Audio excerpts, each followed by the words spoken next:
Hey yo, ladies and gentlemen, what's poppin'? Week 8 NFL picks right now, and I'm recording this video and this podcast earlier in the week right now. I'm talking on a Monday because I want to make sure that when I'm bringing it to you, which it's going to come out Tuesday morning this week instead of Thursday morning, I want to make sure that when I'm bringing it to you, you have the opportunity to get the best possible lines, at least the lines that I think are very good in the market. Again, I'm coming to you today with another 5 or 6 bets, a couple of leans on some totals and things like that. I'm very excited after week 7 was a fine week overall. It was a very exciting week from an NFL standpoint, fantasy, all that type of stuff. Moving now into week 8. And if this is your first time watching my stuff, welcome in. I'm going to break down each individual game. We'll put some of the odds up on the screen. We'll put some of the data, statistics, analysis, some of the stuff that I use, some of the key stats that really swing some of these games, and a lot of Vegas insiders will be using when they're making a lot of their wagers that potentially will move the line. And the whole goal is to try and beat the closing line that we're going to get. The only way you can beat that closing line is if you're actually on the line earlier in the week. Now, if you're watching this later in the week, of course, it's not going to be life or death. And a lot of the times this is a big entertainment piece for a lot of people. So I completely understand that. So we're just going to be trying to pick you some winners here at the beginning of the week. But obviously, I'm not Houdini here. So we're just going to be trying to hit at a clip that's going to be profitable over the long term. And to do that, it does take some work. It does take some experience. But the biggest thing, as I have a ton of videos out, I have a couple videos exactly on how to, as a beginning sports bettor, any level, just tips to try and how to stay on top of just getting an ROI, right? Getting a return on investment. And one of the big ones is just getting an early line, right? If you can't get an early line, you won't be beating the closing line. So welcome to the show. We're going to be covering a lot of that and more for week 8. I'm going to be going through, I think, 5 spread picks, 2 total picks right now, so 7 overall. Thank you so much for being here. If I can get 2 seconds of your time, just give me a like button right there. Big old subscribe button pops up. You know to tap that bad boy in the bottom right-hand corner. I know. I don't want to take 2 seconds of my time. If you got those 2 seconds of your time, I would greatly ask you for them. And then I want to let you know this is going to be sponsored by Vigit, the Vigit app. So what is the Vigit app, Sal? What does this even mean? Well, Vigit is an app that I partnered with and started to sponsor this betting video last week. And basically what it is, at the core principle, is a social media for sports bettors and sports fans. And there's a free-to-play sports book within this. So what you get from this free-to-play sports book, you have the Twitter side of it, right? So there's a couple different components. There's like a Twitter side for sports bettors. I make some posts on there. You can follow me. I follow some other people. And basically I'm just seeing what people are saying, whether they're adding some analysis, whether they're talking about which sides of the bets that they're on. It's a community, basically a social media, Twitter-like, for sports bettors. Then there's a whole free sports book, which if you download the app, right now, it's totally free to download the app. You can check it out. It's all linked down below. If you use the promo code SAL, that is SAL, just my name, you'll get 1,000 VIG coins. And what VIG coins are basically credits to be wagering on some of these games, or to be putting some bets in on some of these games with your free sports book on Vigit. And if you actually win and get a lot of credits, you can get some Amazon gift cards, you can get some other types of prizes. So it's actually a nice little fun component to it. And there's different outlets that you can do, and you can see all the different opportunities in there. The reason that I like it a lot is it helps me prepare for these types of games, right?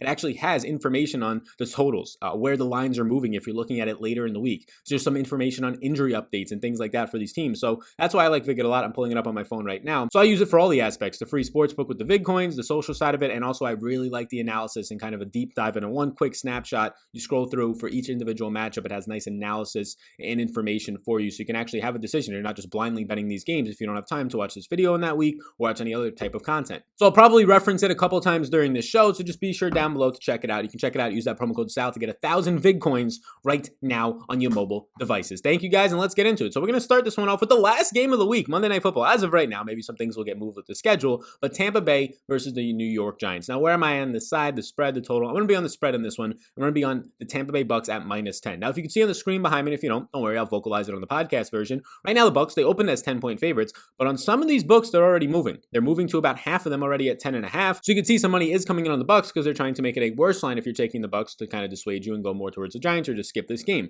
It's actually changed right now to -11 in one spot. So a couple of -10.5s out there, -11s. So the line is already moving early in the week. There's a lot of reasons to like the Bucks here.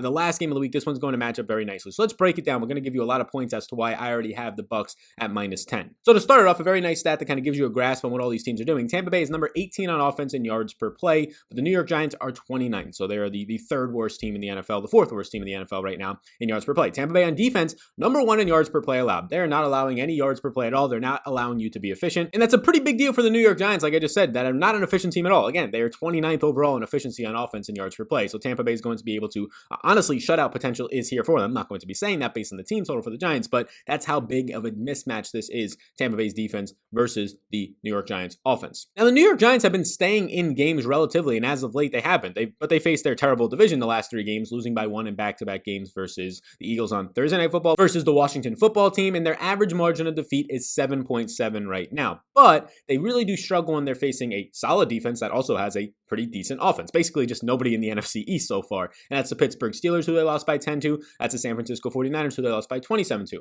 Now the Tampa Bay Bucks are going to come in here, and they're actually going to have a better combination of defense, number 1 overall, depending on the metrics that you're looking at, and offense, top half of the league, top 12 overall, again, depending on the metrics that you're looking at. On their defense right now, they have some of the top cornerbacks in the league. Carlton Davis got banged up in the last game, so watch that. But it's actually Jamel Dean, number 2 overall Pro Football Focus graded cornerback overall for defense, and number 2 in coverage, only behind the Packers' Jair Alexander right now. So he should be pretty easily be able to maybe shut down a Darius Slayton if that's who they decide to put him on, or a Sterling Shepard, who returned from the IR and had a pretty decent game against the Eagles last time back on Thursday Night Football. And then if you want to turn to the running game, well, Tampa Bay's picking off right where they left off last year. They were the number 1 run defense in terms of the fewest yards allowed, by over 130 less than any other team in the NFL. This year, they're allowing 10 less than the next closest team, which is the Pittsburgh Steelers. They are allowing the least in the entire league at 48.7. Another issue for a Giants team that, yes, they don't have Saquon. They have Devonta Freeman, who was having some decent spots, but in the last time out looked very bad against a good Eagles defensive line. And I would suspect more of that to happen on Monday Night Football. So what you're getting here is, like, I haven't even have to touch on the offense of how Gronk is coming along right now. And Antonio Brown's not going to join this team now, but probably in 2 or 3 weeks from now, potentially, is when he's projecting to join this team. Chris Godwin finally looks healthy, and Scotty Miller's coming off of a 100-plus yard game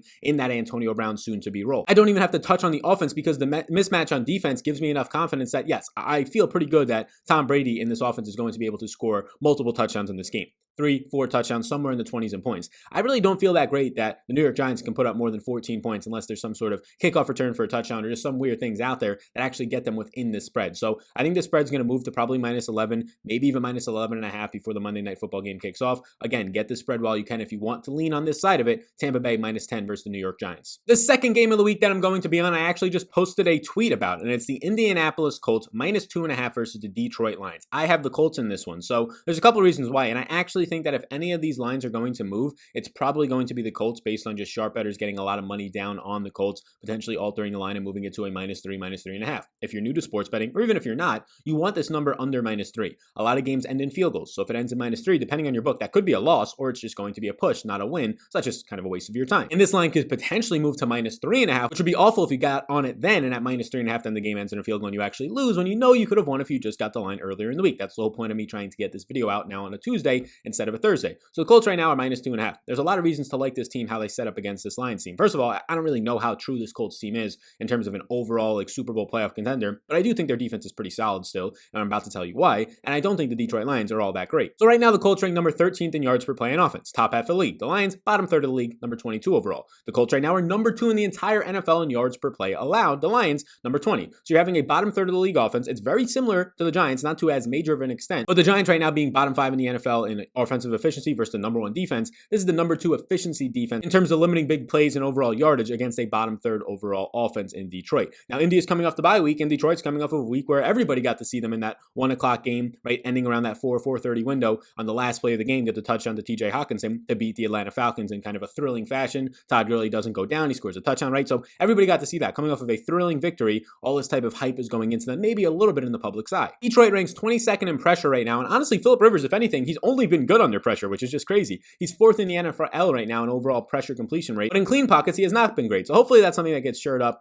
during this bye week that they have. Detroit is 15th in run defense, but the Colts are number 6 in overall run blocking, and Jonathan Taylor, their rookie running back, he continues to come on and get a big workload in this backfield coming off the bye now. Big weeks are potentially in store historically when rookies come off bye weeks and get to learn some more things and fix some things about their game. But he's already number 4 out of all running backs, not just rookies, in breakaway runs of 15 or more yards on the season. There's going to be strong matchups for the Colts wide receivers, whether it's Zach Pascal, whether Michael Pittman finally is going to be active for a game, whether it's T.Y. Hilton against Amani and Okuda on the outside, who actually profile out right now as bottom 5 cornerbacks in terms of a duo in the NFL. The Colts play at a very slow pace, and what you're going to get is the 7th highest seconds per play, which means that they take a lot of time to run their plays, which means slow pace. That leaves Detroit with not a lot of opportunities to actually get back into this game. They might lose a drive or a drive and a half if you're looking at it just from an analytical standpoint on paper, meaning that they don't have as many drives to score some points, which is not great when you're trying to cover a spread or win a game. And right now, this is not an efficient offense, so you can't hang your hat on, okay, we don't need 7 drives. We can be like the Chiefs and just score very quickly. Well, no, they're number 22 in yards per play, and Matthew Stafford is 19th overall in quarterback efficiency at 7.4 yards per attempt. So I don't really believe in that too much. I'm going to be taking and siding with the Colts here at minus 2.5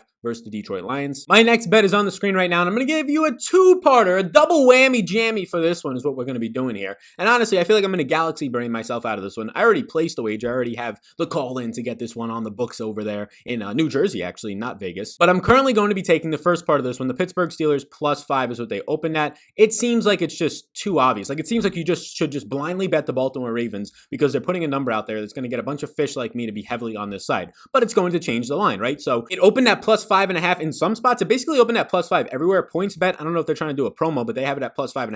I don't think a half a point would be a promotion, but that's a nice spot to get it at. So I got it at the Steelers +5.5. It seems like too good to be true, but the line is already moving. Like you can see right now on the screen if you're looking at it, and if you're not, it opened basically at +5 everywhere. Again, some spots like points bet, it opened at +5.5, but the line's already down to on DraftKings and on MGM +4.5. Already on FanDuel, it's down to +4. It's just moved in a major way, already moving a point or a point and a half, literally on Monday afternoon. It's noon right now as I'm recording this. That's how quickly this line is moving. That's how inefficient the market saw this number as. So I'm happy to get it. Like we already are going to beat the closing line at +5. So I'm hoping that by the time you see this, you can at least beat the closing line because I think that this thing's going to get down to like a +3.5, maybe even a +3. And that's where it should have opened at. I'm surprised that it opened at +5, +5.5 if you're lucky enough to get it on PointsBet. So that's where I'm going to be on it. Why am I going to be on this side of it? Well, Pittsburgh's number 3 in yards per play allowed. Baltimore's number 6. So these are two very good defense at limiting efficiency of the other team. And then on offense, Pittsburgh's only number 25 and Baltimore's number 19. So you have two pretty damn good defenses against two offenses that have not been that great, right? They're getting there and maybe some because their defenses are setting up shorter fields, because they're getting there more on volume than efficiency and things like that. Now, Baltimore has allowed the least points in 2020 and Pittsburgh is number 9 in that category. So they're bottom 10 in points allowed, both of these teams overall. Both teams are also bottom 5 in pace right now. So as I say all this stuff, what is this setting up for if you're saying and thinking about it in your head? Well, it's setting up for an under bet, and that's what I actually have in as well. I have under 49 right now. You can check on some other spots.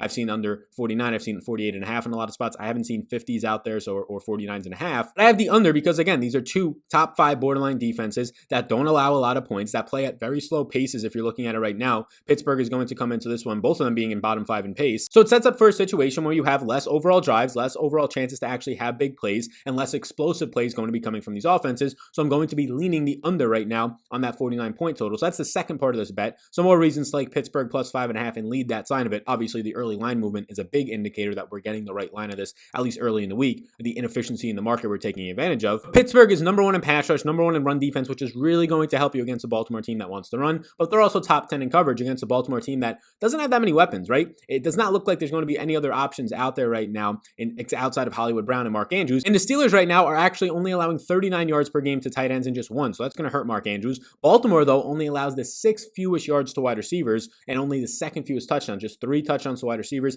and 159 total yards per game to wide receivers, which is obviously where Pittsburgh is doing a lot and pretty much majority of their damage from their 3 and 4 wide receiver sets. So it's going to be a very, I think, close scoring game, which is why I like the +5.5 on Pittsburgh. I think they're live to win this game. Don't have a money line bet in it, but I really wouldn't knock you if you wanted to put a money line on the only undefeated team in football right now that has looked good on the defensive side of the ball and manageable and serviceable on the offensive side of the ball. So the 2-part bet to this one, we have our 2 line bets in already that we talked about. Now Pittsburgh +5.5, already that number has been moving, and then the under 49. So that's 4 total bets so far. Let's finish it up with our final 2 bets for week 8 of the NFL. If I add any other bets or prop bets, we'll have the prop bet show as well on Friday. So that prop bet show is actually going to be using the lines from Monkey Knife Fight, and Dylan Bird is going to be doing those at SportsBird on Twitter. He went, I think, 6-2 last week. But what you can do is you can go over to Monkey Knife Fight and use the promo code Vetri, VETRI. You can link it all up down below, and they'll give you free money up to $50. Literally free money. Use that promo code when you deposit. Whatever you put in, they'll match it up to $50. You want to put $20 in, just try it out. You got 20. You want to be a heavy hitter, a head honcho, a kingpin, put $50 in, bam, $1 in your bank account. You now have $100 over there on your Monkey Knife Fight bank account. You can check it out with my promo code. It's just player props. So if you like playing player props, we're going to have more content on betting content later in the week for those player props to help you out, or you can just make your own prop bets and just use that deposit bonus if you would like. You can check it out, linked down below. And for our next bet now, early in the week, I have not seen any line movement so far. Again, it's literally very early in the week on a Monday afternoon, early afternoon. Tennessee -5.5 versus Cincinnati. I kind of went back and forth on this one while doing the analysis, but I'm going to side to the Tennessee side where everybody basically just saw them lose to the Pittsburgh Steelers because they were the marquee matchup. Both of the teams were undefeated. And we just saw the Cincinnati team have a heartbreaking loss against a Cleveland team where it was back and forth. Explosive plays everywhere for Cincinnati this entire season. They ranked 7th overall in explosive plays, which is the really scary thing about the Cincinnati team. Even if you have a team right now that's up 21 on them and you think you're covering the spread, they can just hit you so quickly with explosive plays, mainly through T. Higgins right now, but Joe Mixon has a handful of his own, should be healthy this week, and also Tyler Boyd. That's the concerning thing with picking against Cincinnati right now. Is just like when they get down, it's very much so like the Houston Texans, that this team is just going to unleash some big play upside downfield with some of the weapons that they have, and very quickly, bam, they can score a touchdown and be within the spread or be now threatening a backdoor on their next drive. But this matchup is much more favored for Tennessee to play their style of football. They're coming in as close to touchdown favorites, so it's the Derrick Henry show on the ground, and they're not facing the number 1 overall run defense like they were last week, where he only had 75 yards and a touchdown against the Steelers. They're facing a Cincinnati run defense that is bottom half of the league and 18th overall in run defense. And Cincinnati on offense, like I said, they have these big play upside plays in them, but they're much more based on volume. The number 1 passing offense right now in terms of volume, attempts per game for the rookie Joe Burrow, but not that efficient. They're 27th right now, bottom 6 in the NFL in yards per play on offense. That's not that great. And the big thing about this is Burrow really hasn't made too many mistakes this year. He had an interception in the last game, but has not made a ton of mistakes for a guy throwing like 48 dropbacks per game right now, which is absolutely insane. Those mistakes are going to happen. Maybe it doesn't happen against Tennessee this week. They don't have the most daunting defense overall in the secondary or pass rush, but they're going to happen eventually if you're throwing that many times a game as a rookie out there, and especially if you're throwing downfield a lot. Tennessee on offense is number 8 in yards per play. And again, they're going to get to play their style of football in this one, and Cincinnati is allowing the 5th most yards per play so far. So you have a top 8 overall offense in efficiency against a bottom 5 defense in terms of allowing your offense to be efficient. Very efficient running back in Derrick Henry. And we're going to be in the Derrick Henry months, where his yards per carry goes over 5 yards per carries in the month of November. He becomes an absolute monster. So obviously that's very narrative driven, not much behind that, but it is Derrick Henry month. People just don't want to. They're cold bodies hitting the ground, hitting this freight train coming at them. They just don't want to touch that man. And he turns his 3.8 yards per carry that he usually has in October and September. It starts to go into like the 5.3 category. The man just becomes an absolute man among boys when the weather gets colder. Cincinnati right now is dead last in pressure, 32nd overall, and Ryan Tannehill is top 10 when he has a clean pocket. He's number 9 in overall in completion percentage with a clean pocket, and he actually then delivers the number 2 most catchable passes in the NFL. So Corey Davis, who came back and looked pretty decent, catching a bunch of passes, A.J. Brown, who's looked great so far this season, those guys are definitely going to benefit from now having clean pockets from Ryan Tannehill when he's arguably the most accurate quarterback in the league with a clean pocket over the past year and a half. So although I jumped back and forth on this one, because 5.5 points is a lot of points, especially for a Cincinnati team that seems like they're backdooring everything this year, I'm just going to side on the side of the more efficient offense, the better defense in my opinion as well, against a non-efficient offense that has a rookie QB just throwing a ton, and eventually he's going to make mistakes in these games. He has every single week. He's set up some short fields. Eventually he's going to make a couple of mistakes, and then it's just going to be easy pickings for whatever team it is that week to cover the spread. We're hoping that this week it's Tennessee, but I don't even know if they need that to actually pull off this 5.5 point spread. Give me Derrick Henry in November at this point. 5.5 point favorites for Tennessee. We might have some prop bets on this game specifically. Again, you can check that out on Friday's show and deposit on Monkey Knife Fight to get your bonus to be playing and try and win some dollar-rooskies over there. And for our final bet of the week, we'll go with the Green Bay Packers and Minnesota Vikings. And this is going to be a total bet. So far on the season, if you're talking just about spreads, you have the Packers coming in at 4-1 against the spread, and you have the Vikings coming in at 3-2 against the spread. Look, I really don't know which side of this game to like. If I had to lean a side on the line, again, I don't have the bet place, so I'm not as confident in this, but I would lean the Minnesota Vikings coming off of a bye. The Packers right now, though, they've already faced this Minnesota Vikings team and beat them pretty handily. They've pretty much been beating teams like this Minnesota Vikings team that don't have the surest of secondaries, that have kind of some weeks hot and cold offenses, right? Basically the Houston Texans, or like the exact definition of that last week. They've been beating them without any issues. If your team cannot rush the passer, it's really difficult to get Aaron Rodgers off his game. All we've seen this year is Tampa Bay be able to rush the passer. Rodgers threw 2 picks, one of them a pick 6, and then he was rattled the rest of the game. Granted, David Bakhtiari, one of the best offensive linemen, was out in that game. Still, pressure is going to be the way to beat this Packers team. And the pressure right now, I mean, they lost their whole defensive line, whether it was for people not coming back, whether it was for trading players away, losing players to free agency, whatever it was, the Minnesota Vikings lost most of their defensive line. And right now, the Minnesota Vikings, according to Pro Football Focus, currently rank 30th out of 32 teams in pressure rating. That's like the one statistic, if I'm trying to bet against the Green Bay Packers, that I'm going to be looking at. Can this team get pressure on the Green Bay Packers? So if I had to pick a sign early in the week, I kind of want to lean towards the Green Bay Packers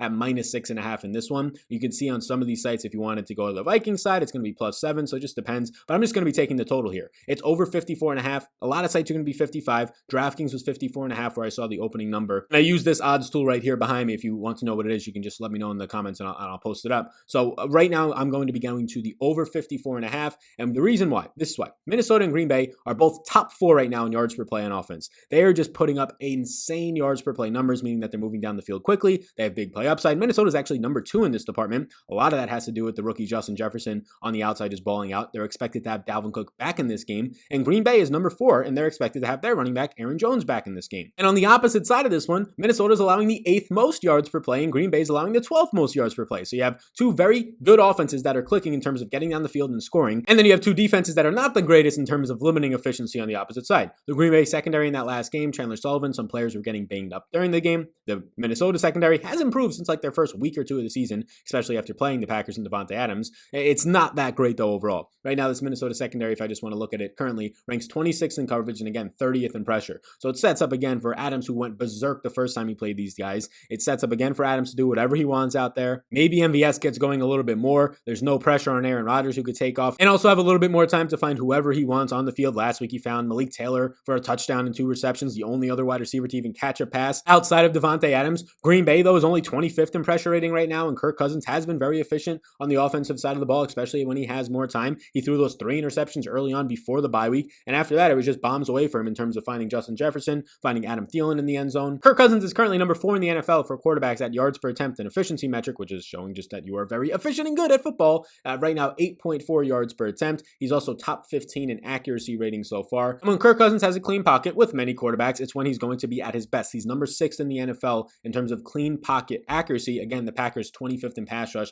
It can lead to a lot more quicker and deep plays to that rookie Justin Jefferson, Adam Thielen, Irv Smith, some of the weapons that the Minnesota Vikings do have. The main concern for maybe hitting the over in this game is that Green Bay is currently dead last in pace in terms of they take a lot of seconds per play to snap the ball when Minnesota is 12th. So that would be like the main argument for me, at least against going with the under in this game, but everything else is totally outweighing that. So I'm actually going to go with the over. That would be my 6th total bet that I have placed it so far this week. And if I was going to place a 7th bet, it would have to be deciding on if I want the Minnesota or the Packers side. Again, early on when I first saw this, I was leaning Minnesota. Once I started to dive into it a little bit more, I now lean the Packers side of it. So if anything, I'll probably take the Packers at -6.5. I think that number, it's currently moving to -7 in some spots like FanDuel. FanDuel's lines seem to be reacting the quickest right now. The Steelers line is already only at +4 instead of +5. This line's already moving. So that's where I'm at right now when it comes to the betting for week 8. Again, player props video will be out on Friday. Be sure to check that out. You can get the deposit bonus from Lucky Night Fight. Download Vigit. The Vigit app is a ton of fun. Promo code SAL, S-A-L, will get you 1,000 Vig coins. Again, the Vigit app's free to download. It's just a social media app, but those free coins that you get, you could actually win some Amazon gift cards and some other stuff,